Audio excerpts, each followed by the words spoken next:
الحمد لله رب العالمين والعاقبة للمتقين والصلاة والسلام على سيد الأنبياء والمرسلين وعلى آله وأصحابه الطيبين الطاهرين أما بعد فأعوذ بالله من الشيطان الرجيم بسم الله الرحمن الرحيم والعصر إن الإنسان لفي خسر إلا الذين آمنوا وعملوا الصالحات وتواصوا بالحق وتواصوا بالصبر آمنت بالله صدق الله العظيم وصدق رسوله النبي الأمين الوكيل الكريم ونحن على ذلك لمن الشاهدين والشاكرين والحمد لله رب العالمين عقیدت و محبت کے ساتھ جی لگا کر ساری کائنات کے بابا و منجا ہم غریبوں کے آقا جناب احمد مصطفیٰ محمد مصطفیٰ صلی اللہ تعالی علیہ وسلم کی بارگاہ مقدس میں جی لگا کر درود و سلام کا نذرانہ عقیدت پیش کریں پڑھیں اللہم صلی علی سیدنا و شفیعنا مولانا محمد معدن الجود والکرم صلو علیہ الصلوۃ والسلام علیک یا رسول اللہ صلی اللہ تعالی علیہ وسلم۔ حضرات گرامی، اللہ تبارک و تعالیٰ کا یہ بے پناہ احسان ہے کہ اس نے ہمیں پھر سے جمعۃ المبارکہ کی حسین اور مبارک گھڑیاں عطا فرمائی۔ اللہ تعالیٰ کی بارگاہ میں دعا ہے کہ مولا ہمیں اس دن کی رحمتوں برکتوں سے مالا مال فرمائے اور اسی دن کی طرح ہم پر ہفتے کے ساتوں دن بلکہ زندگی بھر اپنے رحمتوں کی بارش فرمائے۔ حضرات گرامی، خطبہ مسنونہ کے بعد میں نے جس آیت کریمہ بلکہ سورہ عصر کی تلاوت کی، اس کے متعلق میں کچھ ضروری باتیں انشاءاللہ مزید آپ حضرات کے سامنے گوش گزار کروں گا، اس امید کے ساتھ کہ اللہ تعالیٰ مجھے حق پر کہنے اور آپ تمامی حضرات کو حق بات سننے اور ہم تمام کو کہی ہوئی حق باتوں پر عمل کرنے کی توفیق عطا فرمائے۔ حضرات آئیے کچھ کہنے اور سنانے سے قبل معمول کے مطابق نعت رسول اکرم صلی اللہ تعالیٰ علیہ وسلم کے تبشیر محبتوں کے ساتھ ملاحظہ کر لیں۔ درود پاک پڑھیں اللہم صلی علی سیدنا و شفیعنا مولانا محمد معدن الجود والکرم صلو علیہ الصلوۃ والسلام علیک یا رسول اللہ صلی اللہ تعالی علیہ وسلم۔ ان کی جام جماعت میں شیشے بدن میرا، ان کی جام جماعت میں شیشے بدن میرا، ان کی برد موتی میں سارا باق بن میرا، ان کی برد موتی میں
اختیار کا ہے مرادہ فرمائے محبت کے ساتھ میں ہے یا رسول اللہ کہ میں غلام خواجہ ہوں ہند ہے وطن میرا عرش سے پڑے جا کر مصطفیٰ نے فرمایا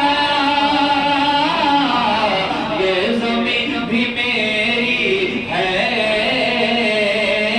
یہ زمین بھی میری ہے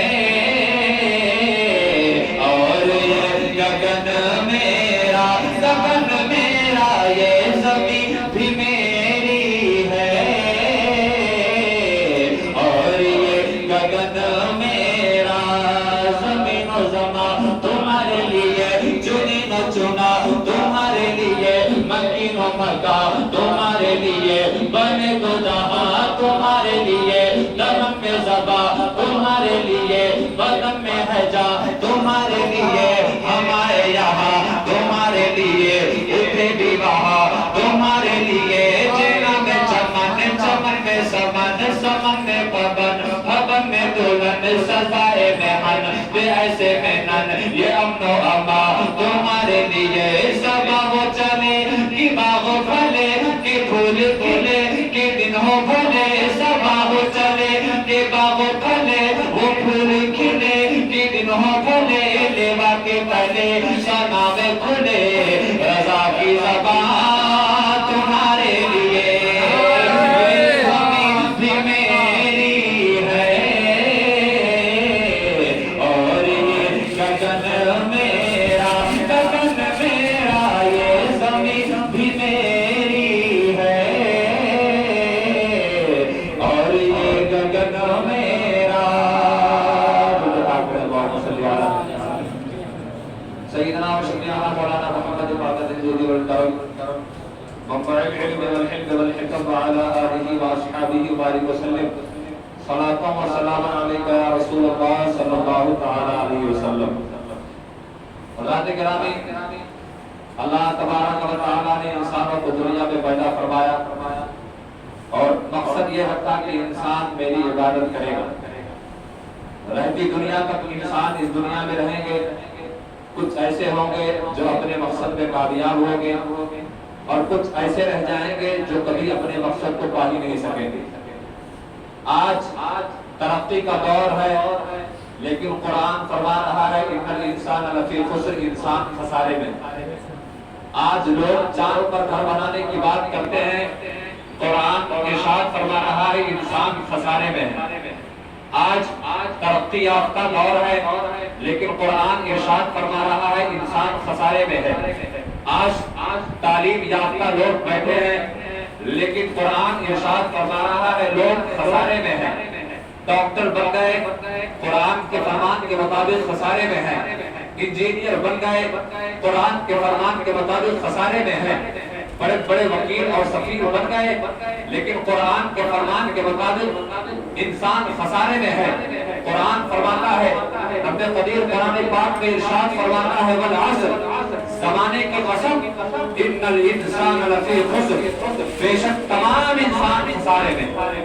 آخر جب سارے کے سارے انسان خسارے میں ہیں، آج ہم اپنے آپ کو ترقی یافتہ دور کا رہنے والا انسان شمار کرتے ہیں. آج نہ جانے کیسے کیسے لوگ تکنیک استعمال کرتے ہیں، نہ جانے کیسے کیسے ایجادات کر رہے ہیں، نہ جانے کیسے کیسے لوگ بڑے بڑے کام کر رہے ہیں. ہواؤں کو مٹھی میں بند کرنے والا انسان اسے قرآن کمزور کہہ رہا ہے. پانی کو اپنے بس میں کرنے والا اسے قرآن خسارے اور گھاٹے میں رہنے والا فرما رہا ہے. آگ کو اپنے بس میں کرنے والا انسان اسے قرآن خسارے اور گھاٹے میں رہنے والا کہہ رہا ہے. آخر وجہ کیا ہے؟ قرآن فرما رہا ہے ان الانسان لفی خسر، تمام انسان خسارے میں ہے، سب کے سب گھاٹے میں ہے. اب آئیے قرآن سے پوچھیں، اے قرآن تو ہی بتا آخر فائدے میں کون ہے؟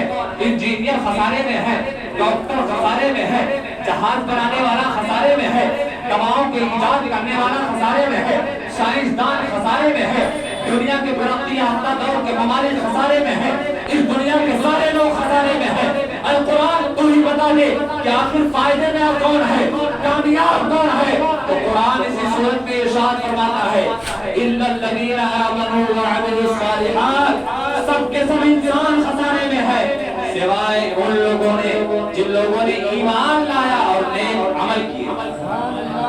جن لوگوں نے ایمان لایا، ایمان والے جو ہیں وہ خسارے میں نہیں آئے، وعملوا الصالحات اور نیک عمل کرنے والے وہ خسارے میں نہیں ہیں۔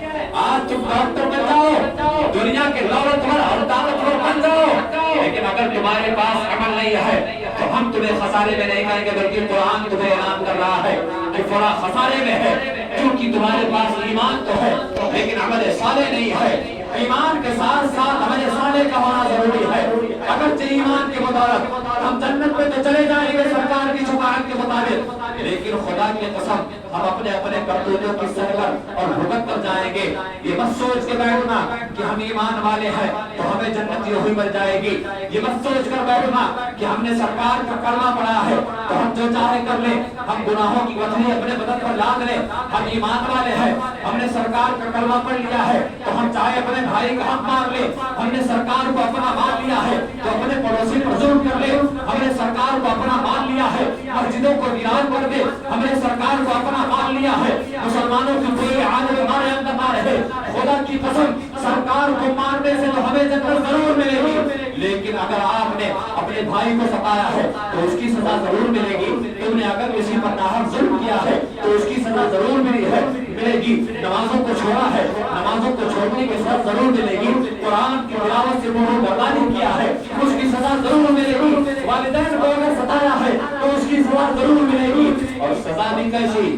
اللہ اکبر۔ آپ حضرات کو بتاؤں کہ سب سے ہلکا عذاب جو ہوگا میدان محشر کے بعد جہنم میں سب سے ہلکا عذاب جو ہوگا اس کے بارے میں فرمایا میرے آقا صلی اللہ تعالی علیہ وسلم نے، سب سے ہلکا عذاب یہ ہوگا کہ کھولتا شیشے کا پانی بندے کے دماغ پر ڈالا جائے گا، وہ کھولتا ہوا پانی پورے بدن کو چیرتا ہوا پیر کے ذریعے سے نکل جائے گا۔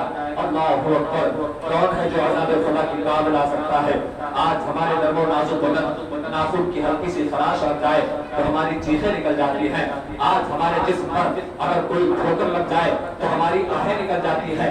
آج ہمارا یہ نرم و نازک بدن نہ سخت ہوا کے تھپیڑے برداشت کر سکتا ہے، آج یہ ہمارے نرم و نازک بدن نہ گرمی کی وہ گرمائش برداشت کر سکتا ہے، آج یہ ہمارے نرم و نازک بدن نہ سخت ٹھنڈی برداشت کر سکتا ہے۔ اللہ اکبر۔ آج ذرا سوچیں کہ جب وہ کھولتا ہوا پانی ہمارے سروں پر ڈالا جائے گا اور وہ کھولتا ہوا پانی پورے بدن کو چیرتا ہوا ہمارے جسم سے نکلتا ہوا اور جسم میں جب جائے گا تو اندر جب سینے پر پہنچے گا تو دل اور کلیجہ جو دیگر آرگنز ہے سب کو خاکستر کرتا ہوا وائر کے ذریعے نکل جائے گا۔ اللہ اکبر۔ اللہ ہمیں اس عذاب سے محفوظ فرمائے۔ کون ہے جو اس عذاب کی کام بنا سکتا ہے؟ آج تم نے فرمان خدا کو تعلق دیا ہے، فرمان خدا کی کوئی پیروی تمہارے اندر نہیں ہے، تم نے کلمہ پڑھ لیا ہے، سرکار کی غلامی کا نعرہ لگا لیا ہے، اور غلامی بھی ایسی سرکار نے کہا سنتوں کو چہرے پر سجانا، آج مسلمان سنتوں کو کپڑوں میں بہا رہا ہے، یہ غلامی آپ کی ہے۔ سرکار نے کہا نماز میری آنکھوں کی ٹھنڈک ہے، آج انسان نمازوں سے دور ہے، یہ غلامی تمہاری ہے۔ سرکار نے کہا پڑوسی بہت ہے، آج پڑوسی سے پریشان ہے، یہ غلامی کہاں ہے؟ خدا کی قسم آج نہ ہم سچے مسلمان رہے اور نہ سچے مصطفیٰ کے غلام رہے، نہ ہم سچے مسلمان رہے نہ غلام مصطفیٰ رہے۔ آپ کو چاہیے کہ غلام مصطفیٰ اگر بننا ہے تو سچے مسلمان بن جائے، ورنہ خسارے ہی خسارے میں۔ قرآن فرماتا ہے والعصر ان الانسان لفی خسر، سارے انسان خسارے میں سوائے کن کے؟ الا الذین آمنوا، سوائے وہ لوگ جو ایمان لائے۔ اور ایمان لانا ہی یہ بہت بڑی بات نہیں ہے، ایمان دنیا میں بہت سارے لوگ لائے لیکن ان کا ایمان نہ جانے کیسے چلا گیا انہیں خبر والی ہوگی۔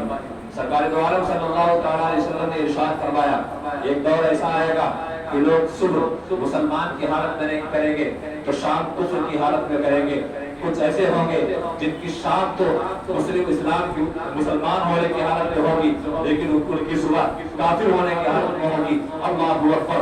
ہمیں پتہ نہیں ہے کہ ہمارا ایمان کیسے چھین لیا جائے گا۔ سرکار نے فرمایا ایمان اتنی آسانی سے چھین لیا جائے گا جیسے دودھ میں سے پانی نکال لیا جائے، دودھ کو پتہ نہیں چلتا ہے، ایسے ہی کسی مومن کے دل سے ایمان نکال لیا جائے گا، اسے پتہ نہ چلے گا۔ ہمیں اپنے ایمان کی حفاظت کی ذمہ داری خود لینی ہوگی، ہمیں اپنے ایمان کو ہمیشہ جانچنا ہوگا۔ ہم دن بھر لہو لڑیں میں کھوٹے کھوئے رہتے ہیں، صبح کی نماز چھوڑ دیتے ہیں، ظہر کی نماز وقتی میں چھوڑ دیتے ہیں، عصر کی نماز کو روزی روزگار کے چکر میں چھوڑ دیتے ہیں، مغرب کا سفر کا بہانہ کر کے چھوڑ دیتے ہیں، عشاء کھانے اور آرام کرنے کے چکر میں چھوڑ دیتے ہیں۔ کبھی آپ رات کی تنہائی میں بیٹھے ہیں اور آپ نے اپنے نفس کا محاسبہ کیا ہے، وہ اللہ جس نے ہم پر نمازیں فرض کی تھی، وہ اللہ جس نے ہمیں روزی دیا، وہ اللہ جس نے ہمیں زندگی دیا ہے، وہ مولا جس نے ہمیں رہنے کو گھر دیا، وہ مولا جس نے ہمیں آسائش و آزائش کے لیے دولت عطا فرمایا ہے، وہ مولا جس نے ہمیں رہنے کے لیے بہترین مکان دیا، وہ مولا جس نے ہمیں بہترین سوسائٹی دیا، وہ مولا جس نے ہمیں ماں باپ جیسی دولت دی، وہ مولا جس نے کائنات کی تمام نعمتوں کو صرف اپنے بندوں کے لیے پیدا فرمایا ہے۔ ہم کتنی اس کی نافرمانیاں کرتے ہیں۔ صبح ہم نے فجر چھوڑی، اس کی نافرمانی ہوئی، ظہر ہم نے چھوڑا، اس کی نافرمانی ہوئی، عصر ہم نے چھوڑا، اس کی نافرمانی کی، مغرب چھوڑا، عشاء چھوڑا۔ دن میں کم از کم ایک مسلمان 5 وقت کی نافرمانی کرتا ہے۔ اللہ اکبر۔ حضرت علی فرماتے ہیں ایک ایسا شخص تھا جو جنگل میں جا رہا تھا اور اچانک اس کے ذہن میں کیا آیا اور وہ اپنے من میں سوال کرتا ہے کہ میری زندگی اگر 60 سال کی ہے تو میری پوری زندگی 21,000 کچھ سال دن کی ہوگی، اور اگر میں نے ان اپنے زندگی کے دنوں میں ہر دن ایک گناہ کیا ہوگا، وہ کہتا ہے کہ اگر 21,900 ایام میں اگر میں نے ہر دن ایک گناہ کیا ہوگا تو کیسے میں اس گناہوں کی تعداد کے ساتھ اللہ سے ملاقات کروں گا۔ اتنا کہنا تھا کہ اس پر بے ہوشی تاری ہوتی ہے اور بے ہوش ہو کر کے جاتا ہے۔ تھوڑی دیر بعد پھر سب اس کو ہوش میں لایا جاتا ہے، پھر وہ دوبارہ سوچنا شروع کرتا ہے اللہ اکبر، اللہ نے مجھے زندگی دی تھی، مجھے اپنی عبادت کے لیے عطا کی تھی، اپنی فرمانبرداری کے لیے زندگی عطا کی تھی، یہ تو میرا حال تھا جب میرا 21,900 گناہوں کے ساتھ میں رب کے سامنے نہیں جا سکتا، تو ان لوگوں کا کیا ہوگا جن کے ہر دن 1000 گناہ ہوں گے، ہر دن 1000 گناہ ہوں گے اور ان کی عمر 60 سال ہوگی۔ اب 21,900 کو 10,000 سے اگر آپ جوڑ دیں تقریباً کئی لاکھ گناہ ہوں گے۔ وہ پھر سوچتا ہے وہ بندہ جن کے ہر دن 1000 گناہ ہوں گے تو ان گناہوں کے تعداد کے ساتھ رب سے کیسے ملاقات کرے گا، اتنا سوچنا تھا، پھر بے ہوش ہوتا ہے۔ دوبارہ لوگ اسے ہلاتے ہیں تو پتا چلتا ہے کہ رب کے خوف سے ابھر گیا۔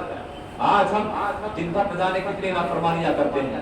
خدا کی قسم کبھی رات کی تنہائی میں بیٹھ کر آپ سوچیں کہ آج دن میں ہم نے ہم پر کتنی نعمتیں کی ہیں۔ صرف 24 گھنٹے کا آپ شمار کریں، 12 گھنٹے یا 12 گھنٹہ سو لیں، 12 گھنٹے میں نعمتوں کا شمار کریں اور ایک طرف نعمتوں کو رکھ دیں اور دوسری طرف اس کی نافرمانیوں کو رکھیں۔ خدا کی قسم رات کی تنہائیوں میں جب آپ یہ سب سوچیں گے تو رب ہوگا اور آپ کا دل ہوگا۔ اگر آپ نے سچے دل سے اس وقت توبہ کر لیا کہ رب رات کی توبہ کو اور رات میں دل گرانے کو بہت پسند فرماتا ہے۔ اللہ کے حبیب صلی اللہ تعالیٰ علیہ وسلم نے ارشاد فرمایا کہ اللہ تعالیٰ کو وہ بندہ سب سے زیادہ محبوب ہے جو عبادت رات کی تنہائیوں میں کرتا ہے، کیونکہ رات کی تنہائی میں نہ کوئی دیکھنے والا ہوتا ہے، نہ کوئی سننے والا ہوتا ہے، نہ کوئی نظر کرنے والا ہوتا ہے، صرف بندہ ہوتا ہے اور ان کی ذات ہوتی ہے، دونوں کی عبادت ہوتی ہے، آپس میں دونوں کا معاملہ ہوتا ہے، بندہ مانگتا ہے اور اب ادا کرتا چلا جاتا ہے۔ لہذا رات کی تنہائیوں میں بیٹھ کر اپنے نفس کا محاسبہ کیا کریں۔ قرآن فرماتا ہے سب کے سب خسارے میں ہے سوائے ان کے جو ایمان والے ہیں اور جو عمل صالح کرتے ہیں۔ لہذا قرآن کے فرمان کے مطابق آپ خسارے والے نہ بنیں، آپ گھاٹے والے نہ بنیں، آپ بھی کامیاب ہو سکتے ہیں۔ الحمدللہ ایمان کی دولت ہمارے سرکار دو عالم صلی اللہ تعالیٰ علیہ وسلم کے صدقے میں ہمیں ملی ہے۔ اس ایمان کو اور مضبوط کرنا ہے، عشق رسالت کی کرن ہمارے دلوں میں چمک رہی ہے، اسے اور بڑھاوا دینا ہے۔ عشق غلامی رسول میں اپنی زندگی کو گزارتے چلے جائے، نیک اعمال آگے رکھتے چلے جائے. غلامی رسول میں موت بھی قبول کا نعرہ لگانے والوں, غلامی رسول میں زندگی گزارنا بھی سیکھ لو. موت کا نعرہ لگانے والا اگر غلامی رسول میں زندگی گزارنا سیکھ جائے گا, خدا کی قسم کسی سے قوم اپنی دنیا میں ہوئی بے اقتدار بنی, اگر غلامی رسول میں زندگی گزارنے والے ہو جائیں گے تو ہماری دنیا بھی کامیاب ہوگی اور انشاءاللہ العزیز ہماری آخرت بھی کامیاب ہوگی. اللہ تعالیٰ کی بارگاہ میں دعا ہے اور اپنے حبیب کے صدقے میں سچی غلامی رسول کی توفیق عطا فرمائے اور عمل صالح ہمیں کرتے رہنے کی توفیق عطا فرمائے, ایمان و عقیدے کی حفاظت کرنے کی توفیق عطا فرمائے. وآخر دعوانا الحمدللہ رب العالمین.